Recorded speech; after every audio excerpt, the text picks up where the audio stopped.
അപ്പോൾ സുഹൃത്തുക്കളെ, എല്ലാവർക്കും നമ്മളുടെ അടുത്ത എപ്പിസോഡിലേക്ക് സ്വാഗതം. പൂനെയിലാണ് കേട്ടോ. കഴിഞ്ഞ വീഡിയോയിൽ നിങ്ങൾ പൂനെയിലെ കുറച്ച് സ്ഥലങ്ങളൊക്കെ, പൂനെ സിറ്റിയിലത്തെ കുറച്ച് സ്ഥലങ്ങളൊക്കെ നിങ്ങൾ കണ്ടിട്ടുണ്ടാവുമല്ലോ. അപ്പോൾ അതിൻ്റെ ബാക്കി സ്ഥലങ്ങൾ കവർ ചെയ്യാനായിട്ട് ഞാൻ ഇന്ന് ഇറങ്ങാൻ പോവാണ്. ഇന്ന് മെയിനായിട്ട് നമുക്ക് 2-3 സ്ഥലങ്ങൾ കവർ ചെയ്യാനുണ്ട്. ഒന്ന് അഗാഖാൻ പാലസ് എന്ന് പറഞ്ഞിട്ടുള്ളൊരു കൊട്ടാരമുണ്ട്, പിന്നെ പത്തലേശ്വർ കേവ് ടെമ്പിൾ ഉണ്ട്, പിന്നെ ഒരു പാർവതി ഹില്ലുണ്ട്, പിന്നെ വേറെയും കുറച്ച് അമ്പലങ്ങളും അങ്ങനത്തെ കുറച്ച് സിറ്റി ഏരിയയിലുള്ള കുറച്ച് മാർക്കറ്റുകളും കാര്യങ്ങളൊക്കെ ഈ ഒരു വീഡിയോയിൽ നിങ്ങൾ കാണും. അപ്പോൾ ഇത് പൂനെയിൽ സിന്നഗഡ് എന്ന് പറഞ്ഞ സ്ഥലത്താണ് സ്റ്റേ ചെയ്യുന്നത്. കഴിഞ്ഞ 6 ദിവസമായിട്ട് ഇവിടെയാണ് സ്റ്റേ ചെയ്യുന്നത്. ബാക്ക് പാക്കർ ഹോസ്റ്റലിലാണ്. അപ്പോൾ ചാനൽ ആദ്യം കാണുന്ന ആൾക്കാരാണെങ്കിൽ സബ്സ്ക്രൈബ് ചെയ്ത് സപ്പോർട്ട് ചെയ്തേക്കുക, നോട്ടിഫിക്കേഷൻസ് ഒക്കെ ഓൺ ചെയ്തേക്കുക, സപ്പോർട്ട് ചെയ്യുക. ഇന്ത്യ, നേപ്പാൾ, ഭൂട്ടാൻ യാത്രയിലാണ്, സ്കൂട്ടർ യാത്രയിലാണ്. ഇനി എങ്ങോട്ടേക്കുള്ള വീഡിയോസ് കൂടി കണ്ട് സപ്പോർട്ട് ചെയ്യുക, കൂടെ ഉണ്ടാവുക. അപ്പോൾ വീഡിയോയിലേക്ക്. അപ്പോൾ സുഹൃത്തുക്കളെ, നമ്മൾ റൈഡിലാണ് കേട്ടോ. അഗാഖാൻ പാലസിലേക്കുള്ള റൈഡിലാണ്. നമ്മൾ സ്റ്റേ ചെയ്യുന്ന ഹോസ്റ്റലിൽ നിന്ന് അധികം ദൂരമൊന്നുമില്ല, അടുത്ത് തന്നെയാണ് ഈ അഗാഖാൻ പാലസ് ഉള്ളത്. അതേ ഞാൻ പൂനെ ആ ഒരു സിറ്റി ഏരിയയിലേക്ക് ഇറങ്ങാണ് കേട്ടോ. ഈ പൂനെ എന്ന് പറയുന്നത് ഉണ്ടല്ലോ, ശരിക്കും പറഞ്ഞു കഴിഞ്ഞാൽ ഞാൻ ഇതുവരെ വന്ന സ്ഥലങ്ങൾ വെച്ച് നോക്കുകയാണെങ്കിൽ ഏറ്റവും കൂടുതൽ ഏറ്റവും കൂടുതൽ ട്രാഫിക് വയലേഷൻസ് നടക്കുന്ന ഒരു സ്ഥലം പൂനെയാണ് കേട്ടോ.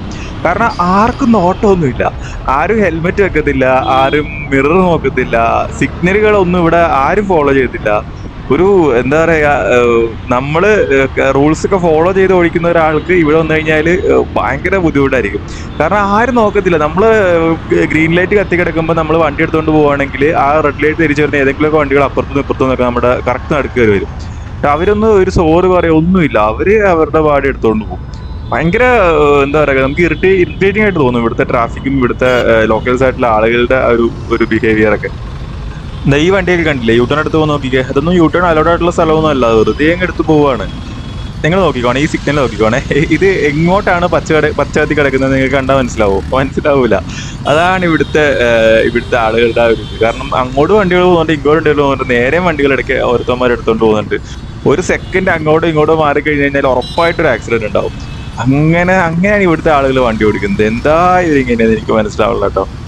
ഇപ്പം ഗ്രീൻ ലൈറ്റ് വരുന്ന സമയത്ത് നമുക്ക് എടുത്തോണ്ട് പോകാനും പേടിയാണ്. കാരണം ഇതേപോലെ നമ്മളുടെ കുഴപ്പം കൊണ്ടല്ലെങ്കിൽ പോലും ഒരാൾ ഇങ്ങോട്ടും തിരിച്ചാൽ പോലും അതിന്റെ കോൺസിക്വൻസസ് അനുഭവിക്കേണ്ടി വരും നമ്മൾ ഉൾപ്പെടെയുള്ള ആളുകളല്ലേ. ഇപ്പം ഇത് ലോട്ടൊക്കെ കയറി വരുന്നുണ്ട്, ഗ്രീൻ ലൈറ്റ് കത്തി കിടക്കുകയാണ്, എന്നാലും കയറി വരും. ആൾക്കാർ അതിന്റെ അപ്പുറമാണ്. ആൾക്കാരും തോന്നിയ പോലെയാണ് റോഡ് ക്രോസ്. ഇപ്പം പിന്നെ അവർ സീബ്ര ലൈനിൽ കൂടെ ക്രോസ് ചെയ്തുകൊണ്ട് നമുക്ക് ഒന്നും പറയാനില്ല. എന്നാലും ഈ റെഡ് ലൈറ്റ് കത്തി കിടക്കുന്ന സമയത്ത് ക്രോസ് ചെയ്യാണ്ട് പച്ച കത്തുന്ന സമയത്ത് എല്ലാവരും കൂടി റോഡിന്റെ നടുക്കോട്ടെയാണ്. ഭയങ്കര കോമഡിയാണ് കേട്ടോ ഇവിടെ. കോമഡി അല്ല, ശരിക്കും ഭയങ്കര ഇറിറ്റേറ്റിംഗ് ആണ് സത്യം പറഞ്ഞു കഴിഞ്ഞാൽ. കേരളം വിട്ടതിന് ശേഷം എനിക്ക് മനസ്സിലായത് നമ്മളുടെ കേരളത്തിലാണ് ഏറ്റവും അധികം ട്രാഫിക് റൂളുകളൊക്കെ ഫോളോ ചെയ്ത ആളുകൾ വണ്ടി ഓടിക്കുന്നത്. നമ്മളുടെ അവിടെയൊക്കെ സിഗ്നൽ തെറ്റിച്ച ഒരാൾ പോകുക എന്ന് പറയുന്നത് ഭയങ്കര റയറാണ്. അങ്ങനെ ഒരാൾ പോയാൽ ഉറപ്പായിട്ടും അവിടെ ആക്സിഡന്റ് ഉണ്ടാവുകയും ചെയ്യും. കാരണം നമ്മളവിടെ സിഗ്നൽ തെറ്റിക്കുന്നത് ആരും എക്സ്പെക്ട് ചെയ്യുന്നില്ല, എല്ലാവരും കറക്റ്റ് ആയിട്ട് സിഗ്നൽസ് ഫോളോ ചെയ്താണ് പോകുന്നത്. അപ്പോൾ ഒരാൾ തെറ്റിച്ചു വരുന്ന സമയത്ത് അവിടെ ഉറപ്പായിട്ടൊരു ആക്സിഡന്റ് ഉണ്ടാവും. ഇവിടെ പക്ഷെ അങ്ങനെയല്ല, ഇവിടെ എല്ലാവരും ഈ സിഗ്നലുകളൊക്കെ തെറ്റിച്ചാണ് പോകുന്നത്. അപ്പോൾ എല്ലാവർക്കും അങ്ങോട്ടും ഇങ്ങോട്ടും ഒരു അണ്ടർസ്റ്റാൻഡിങ് ഉണ്ട്.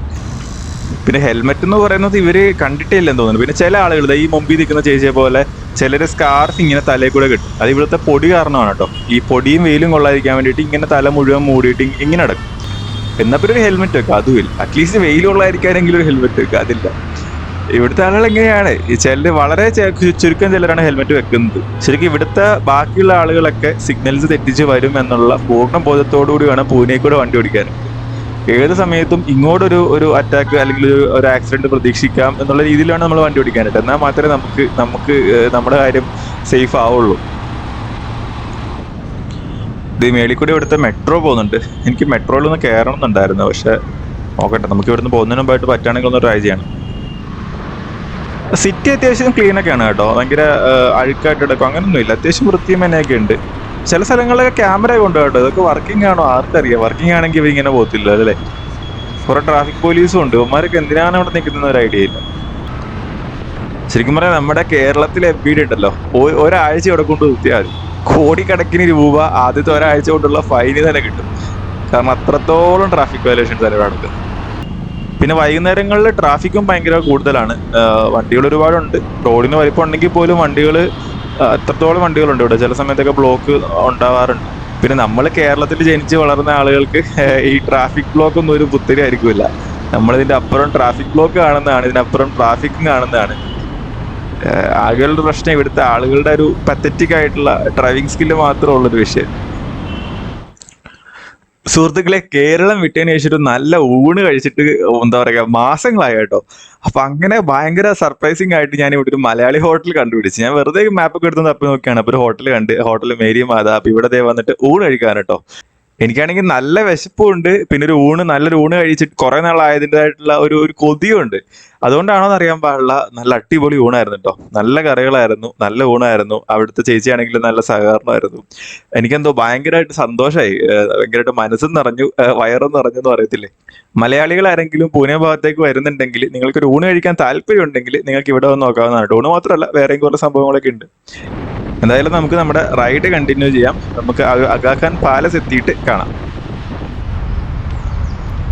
അപ്പോൾ സുഹൃത്തുക്കൾ, ഇതാണ് കേട്ടോ അഗാഖാൻ പാലസിൻ്റെ അങ്ങോട്ടേക്ക് കയറുന്ന ആ ഒരു വഴി. ഇതാണ് ആ ഒരു പാലസ്. ഈ ഒരു അഗാഖാൻ പാലസിൻ്റെ തന്നെ ഗാന്ധി നാഷണൽ മെമ്മോറിയൽ എന്നും പറയും കേട്ടോ. 1892 പണിത ഒരു കൊട്ടാരമാണിത്. മൂന്നാമത്തെ അഗാഖാൻ, അതായത് സുൽത്താൻ മുഹമ്മദ് ഷാ അഗാഖാൻ, അദ്ദേഹമാണിത് പണി കഴിപ്പിച്ചത് കേട്ടോ.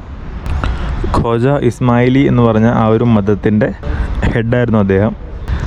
അപ്പോൾ ആ ഒരു സമയത്ത് ഈ പറഞ്ഞ പട്ടിണിയും കാര്യങ്ങളൊക്കെ ആയിട്ട് ഇതിന് ചുറ്റുപാടുമുള്ള വില്ലേജേഴ്സൊക്കെ, ഗ്രാമീണവാസികളൊക്കെ ബുദ്ധിമുട്ടിയ സമയത്ത് അവർക്ക് ഒരു എംപ്ലോയ്മെൻറ്റിന് വേണ്ടിയിട്ട് പണിതാണ് ഈ ഒരു കൊട്ടാരം. ഏതാണ്ട് 1000-ഓളം ജോലിക്കാർ ഈ ഒരു കൊട്ടാരം പണിയാനായിട്ട് ഉണ്ടായിരുന്നു കേട്ടോ. അന്നത്തെ കാലഘട്ടത്തിലത്തെ 12 ലക്ഷം രൂപ ഇതിന് ചിലവായിട്ടുണ്ട്. 1969 ഇത് ഈ ഒരു കൊട്ടാരം ഇന്ത്യ ഗവൺമെൻറ്റിന് വിട്ടു നൽകുകയും അവർ പിന്നീട് അതൊരു ഗാന്ധി മെമ്മോറിയൽ ആക്കി മാറ്റുകയും ചെയ്തത്, ആ ഒരു സ്മാരകമാക്കി മാറ്റിയത്. അപ്പോൾ സുഹൃത്തുക്കളെ, ഇത് അഗാഖാൻ പാലസിൻ്റെ ഉള്ളിലാണ് കേട്ടോ. നല്ല ഭയങ്കര പീസ്ഫുള്ളായിട്ടിരിക്കാൻ പറ്റുന്നൊരു സ്ഥലമാണ്, സമാധാനമായിട്ടിരിക്കാൻ പറ്റും. അകത്ത് ശരിക്കും ഒരു മ്യൂസിയമാണ് കേട്ടോ. ഗാന്ധിജിയുടെ, മഹാത്മാഗാന്ധിയുടെ ജീവിതത്തിലത്തെ കുറേ സംഭവങ്ങളും നമ്മളുടെ ഫ്രീഡം ഫൈറ്റുമായിട്ട് ബന്ധപ്പെട്ടുള്ള കുറേ കാര്യങ്ങളൊക്കെയാണ് ഈ ഒരു മ്യൂസിയത്തിൽ ഡിസ്പ്ലേക്ക് വെച്ചിട്ടുള്ളത്. കുറേ കാര്യങ്ങളുണ്ട്. നമുക്കിങ്ങനെ വായിച്ച് പോകാനുള്ള ഇൻട്രസ്റ്റ് ഉള്ള ആൾക്കാർക്കാണെങ്കിൽ 1 മണിക്കൂർ 2 മണിക്കൂറൊക്കെ എടുത്ത് സ്വസ്ഥമായിട്ട് വായിച്ചു. ഞാനങ്ങനെ ഓൾമോസ്റ്റ് കുറേ വായിച്ചിട്ടോ. ഹിസ്റ്ററി ഞാൻ അങ്ങനെ പൊതുവേ ഇങ്ങനെ ഒരുപാട് കുത്തിയിരുന്ന് വായിക്കാറുന്നില്ല. പക്ഷേ എനിക്കിത് വായിച്ചപ്പോൾ നല്ല രസം തോന്നി, ഇൻട്രസ്റ്റിംഗ് ആയിട്ട് തോന്നിയപ്പോൾ ഞാൻ കുറേ ഇരുന്ന് വായിച്ചു. ഹിസ്റ്ററിയൊക്കെ അകത്ത് ഗാന്ധിജിയുടെ കുറേ കഥകളുണ്ട്. നമ്മൾ വേറെ സ്ഥലങ്ങളൊന്നും വായിച്ചിട്ടില്ലാത്ത, കേട്ടിട്ടില്ലാത്ത കുറേ കാര്യങ്ങൾ ഈ ഒരു മ്യൂസിയത്തിനുള്ളിൽ ഉണ്ട്. റൈറ്റിങ്സ് ആണ് കൂടുതലും. മെയിനായിട്ട് ആ പാലസ് അതേപോലെ തന്നെ വെച്ചിട്ട് അതിനുള്ളിൽ ചില റൈറ്റിങ്സ് ഒക്കെ വെച്ചിട്ട് അവർ അറേഞ്ച് ചെയ്തേക്കുന്നതാണത്. പിന്നെ സ്വാതന്ത്ര്യ സമര കാലഘട്ടത്തിൽ ഗാന്ധിജിനെ ഇവിടെ അറസ്റ്റ് ചെയ്തിട്ട് തടവിലാക്കിയിരുന്ന ഒരു സ്ഥലവും കൂടെ ഉണ്ടത്. ഈ ഒരു പാലസിനെ ഒരു സ്പെഷ്യൽ പ്രിസണാക്കി മാറ്റിയിട്ട് ആണ് അന്ന് അദ്ദേഹത്തെ തടവിലാക്കിയത്. അപ്പം ആ ഒരു അദ്ദേഹം തടവിൽ കിടന്ന സ്ഥലം ഒക്കെ ഇവിടെയാണ്. അതുപോലെ തന്നെ കസ്തൂർബ ഗാന്ധി, മഹാത്മാഗാന്ധിയുടെ ഭാര്യ, അവരുടെ ആ ഒരു സമാധി സ്ഥലവും ഇവിടെ തന്നെയാണ്. അതിനപ്പുറത്താണ്. നമുക്ക് അങ്ങോട്ടേക്കൊന്ന് പോയിട്ട് അതൊന്ന് കണ്ടു നോക്കാം. ഇവിടെ ഒരു ലൈബ്രറി ഉണ്ട് കേട്ടോ, സരോജിനി ലൈബ്രറി.